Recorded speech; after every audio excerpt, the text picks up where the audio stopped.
एक जो है पुंडरीक नाम का एक बालक था, वो अपने माता पिता की सेवा करता था।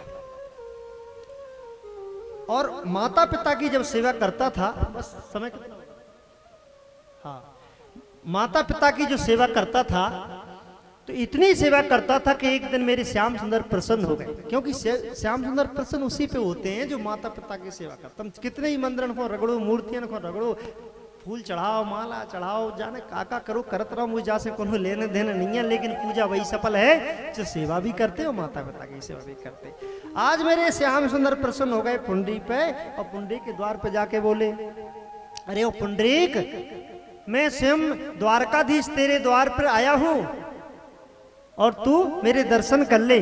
पुंडरीक ने कहा, ठीक है द्वारकाधीश, आप आए हैं तो द्वार पर एक ईंट पड़ी है, उस पर आप खड़े हो जाएं, मैं थोड़ी अपने माता पिता की सेवा कर रहा हूं, जैसे मेरे माता पिता आराम करेंगे, सो जाएंगे, सो मैं तुम्हारा दर्शन कर लूंगा। पुंडरीक वही जो है सेवा करते रहे, कन्हैया वहां खड़े रहे। आज देखें आप, थोड़ी देर बाद श्याम सुंदर ने आवाज लगाई, अरे वो पुंडरीक। बोले का कर रहे हो? बोले अभी तो मैं अपने पिताजी को नहला के निपटा हूं, मालिश कर रहा हूं। तो बोले मुझे भी तो जाना है अन्य भक्तों के पास। बोले बाबा भाई ईंट पे खड़े रहो, जब हमें माता पिता सो हैं तभी हम बाहर निकल हैं। आज जो है थोड़ी देर बाद श्याम सुंदर आवाज लगाते, पुंडरीक मुझे जल्दी जाना है, दूसरे भक्तों के पास जाना है, उनको दर्शन देना है, उनकी पुकारों को सुनना है, तुम जाके हमारे दर्शन कर लो, हम तुम पर बहुत प्रसन्न हैं।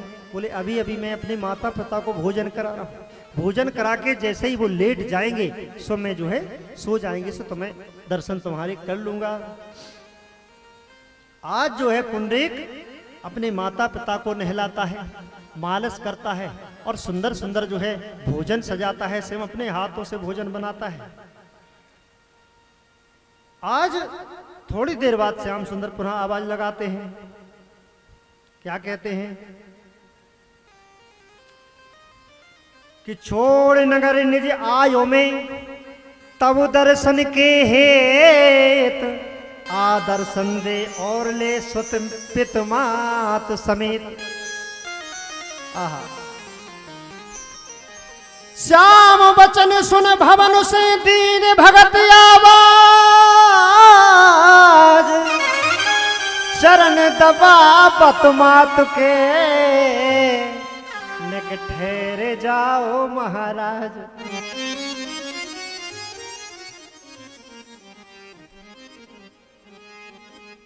कि सोबह माते पिता जब मोरे,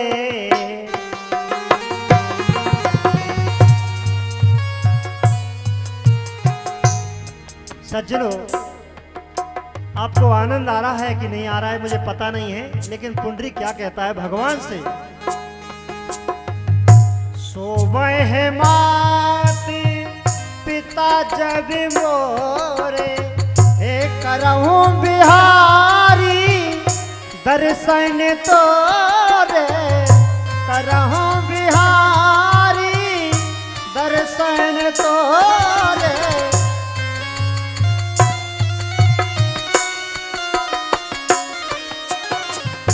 द्वार ईंट एक तई पैर राजो, जब तक मैं नहीं आऊं विराजो।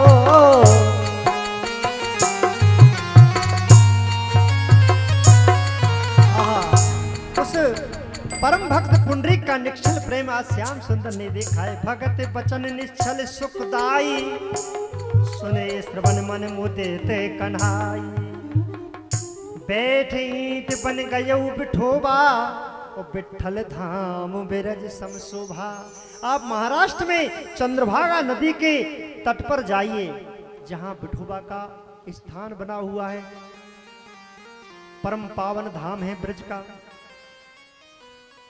उसको कहते हैं पंढरपुर। बोले पंढरपुर धाम की।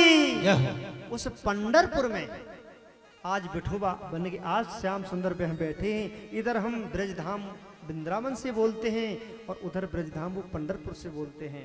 ऐसे चंद्रभाग सर तर रवि तन्या मज्जन भगत भाग भय धन्या, ऐसे सुंदर जो है जहाँ सखुबाई जैसी, कल सुनाएंगे टाइम मिलेगा तो, ऐसी सुंदर जो है घटना घटी। आज आप देखें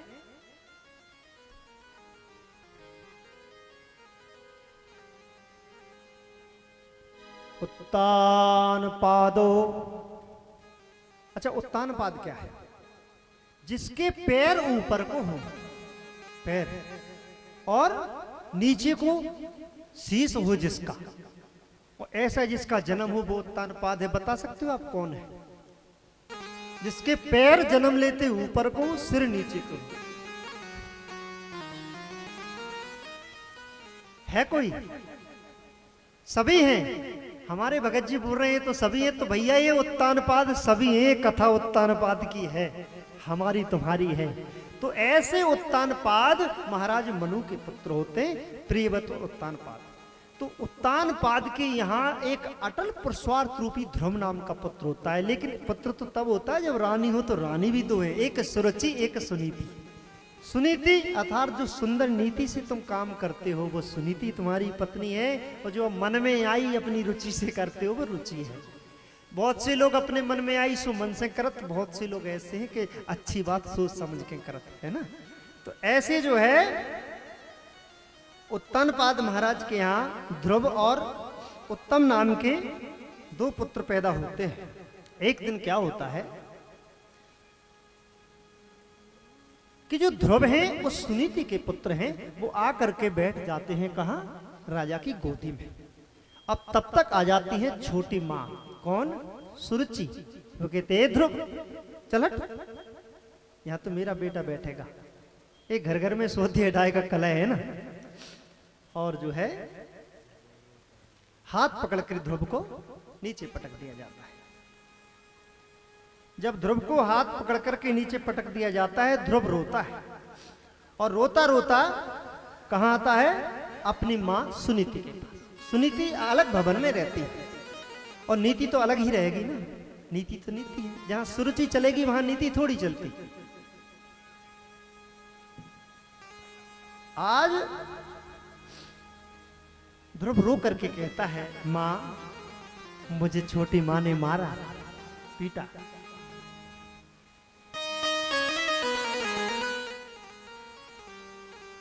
बेटा क्यों? बोले मैं पिताजी की गोद में बैठ गया, इतनी सी मेरी गलती थी। माँ अब तो मैं इस सिंहासन पर नहीं बैठूंगा, छोटा बालक है 5 वर्ष का। बोले माँ अब मैं सबसे ऊंचे सिंहासन पर बैठूंगा, जो संसार में सबसे ऊंचा सिंहासन। माँ मुझे ये बता कि वो कोई उपाय है कि मैं ऐसे ऊंचे सिंहासन पर बैठूं। माँ ने कहा बेटा संसार में अगर ऊंचाइयां प्राप्त करना है तो गोविंद से प्रेम लगाना होगा, ठाकुर जी से प्रेम लगाना होगा। ठाकुर गोविंद माने क्या? राम माने क्या? कृष्ण माने क्या? सत्य, सत्यम वदामि धीमहि।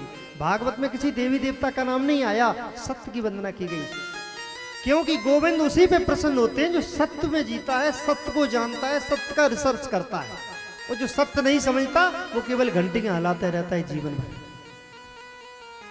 मेरी पूरी कथा एक आधार पे, तुम कुछ भी करो, सेवा करो, पूजा करो, लेकिन कैसे करो? मान लीजिए भैया तुम सब्जी बना रही हो, ठीक है, चलो बनाओ सब्जी। एक काम करो कि सब कुछ मसाला सब कुछ छोंक दो, कुछ भी करो, या ऐसा करो कुछ भी पका लो, ऊपर से फिर पानी डाल दो, तो क्या सब्जी बनेगी पकने के बाद? तो तरीका होना चाहिए। मेरा मतलब ये है, जैसे तुम्हें चाय बनानी है, बस माता हो ज्यादा समय नहीं ले रहा है, चाय बना रहे हो। अब तुम चाय बनाएगे तो कैसी बनाओगे? निश्चित नियम है ना उसका, तो भाई पहले पानी डालो, पत्ती डालो, पक जाए दूध डाल दो, यही है ना। लेकिन अगर तुम चाय बनाओ तो दूध डाल दो, सब कुछ डाल दो, जब पक के निपट जाए नीचे उतार के पानी डाल दो, तो क्या चाय बनेगी? तो तरीका, तो आप जो कर रहे हैं, पूजन कर रहे हैं, भजन कर रहे हैं, आरती कर रहे हैं, नाम ले रहे हैं, जो कुछ भी कर रहे हैं, रामायण कर रहे हैं, अखंड रामायण कर रहे हैं, सुंदरकांड कर रहे हैं, कर कैसे रहे ये नहीं है पता। तो मेरी पूरी कथा उस आधार पे तुम करना कैसे। आज माँ ने कहा, बेटा अगर हमें ऊंचाई की ओर जाना है, हमारी कथा प्रारंभ हुई थी ऊंचाई से, ऊंचाई की ओर जाना है तो निश्चित हमें गोविंद का सहारा लेना होगा, सत्य का सहारा लेना होगा। जब तक हम सत्य का सहारा नहीं लेंगे तब तक जो है हम भटकते जाएंगे। आज मां, वो सत्य कहां मिलेगा, कैसे प्राप्त होता है? बोले वो सत्य बोले तपस्या से प्राप्त होता है। तपस्या क्या है? जंगल में जाके बैठ जाए तपस्या, में तो यही बताया है, ये तपस्या है। आज तक आपने जो तपस्या समझी वो तपस्या नहीं है। आप कहेंगे महाराज आप तो हमें भटका रहे हैं, बताओ जंगल में जाके ही तो तपस्या करी जा।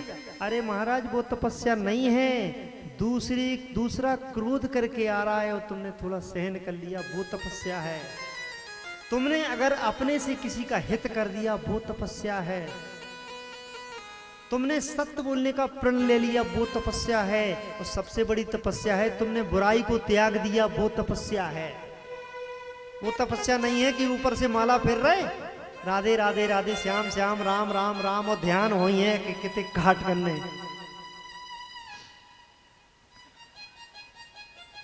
ध्रुव ने कहा, मां मुझे तपस्या कौन बताएगा?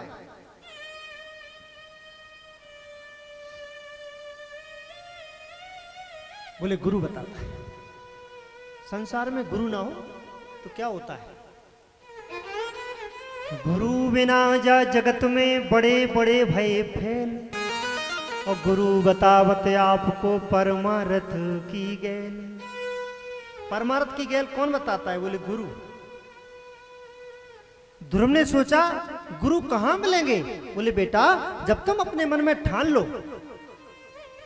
कि मुझे सत्य की ओर जाना है तो गुरु ऐसे भक्त को ढूंढते फिरते हैं। आज जो है ध्रुव ने विचार किया कि जब गुरु मुझे ढूंढेंगे तो मैं ठान ही लेता हूं। सो रात में माता को सोता हुआ छोड़कर 5 वर्ष का ध्रुव और जंगल की ओर निकल गया। जंगल की ओर निकला, वही नारद जी आ गए। भगवान श्याम सुंदर ने तुरंत नारद जी को भेजा। बोले देव ऋषि एक भक्त मेरी ओर बढ़ा है। भक्त बढ़े पग एक तो मैं बाढ़ू पग 60, अपना कर निज भक्त के दऊं सब संकट काट। अगर भक्त मेरी तरफ को एक पग बढ़ता है तो मैं 60 पग आगे जाकर के उसको अंगियाता हूं। हे देव ऋषि, एक 5 वर्ष का लाला, एक छोटी अवस्था का लाला ध्रुव मेरी तरफ को बढ़ा है। जाकर के तुम जाओ और जाकर के उसको मार्ग दो। नारद जी आए गए। ए बोले बालक कहां जावत? बोले बाबा तुम कौन हो? बोले हम देव ऋषि नारद हैं। हाँ। बोले माँ तुम्हारी कहानियां सुनाया करती थी, तुम्हारे चरित्रों को सुनाया करती थी, तुम्हारे बारे में बताया करती थी, तुम ही मेरे गुरु बन सकते हो। मुझे ऊंचा पद प्राप्त करना है, क्या करना है? बोले बालक घर पे जाओ, माता पिता की सेवा करो।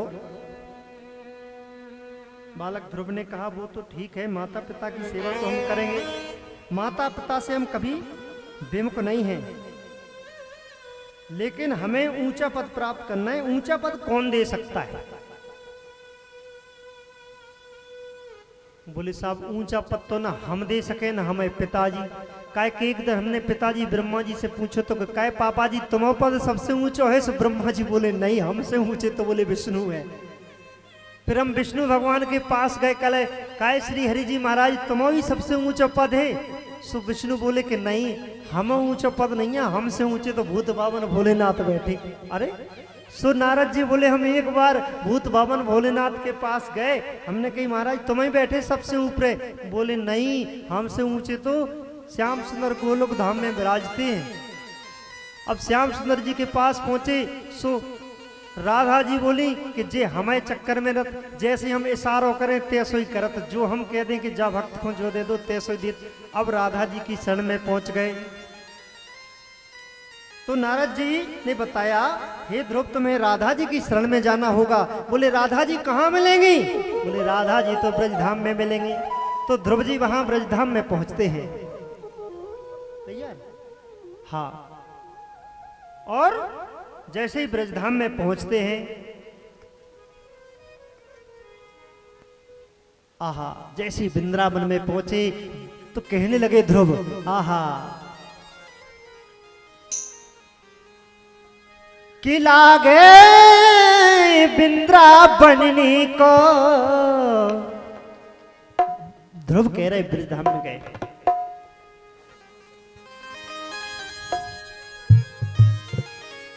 लागे वृंदावननी को, श्याम मोहे लागे वृंदावननी को।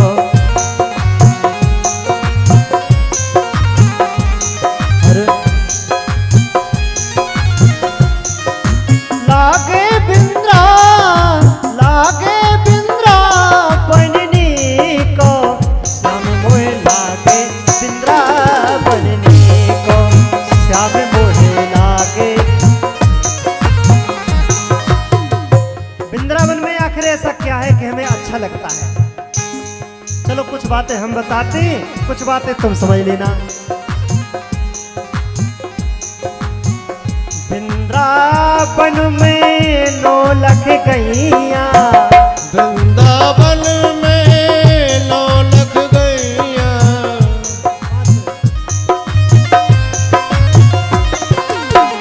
वृंदावन में 9 लख गैया, वृंदावन में 9 लख गैया, खावे दो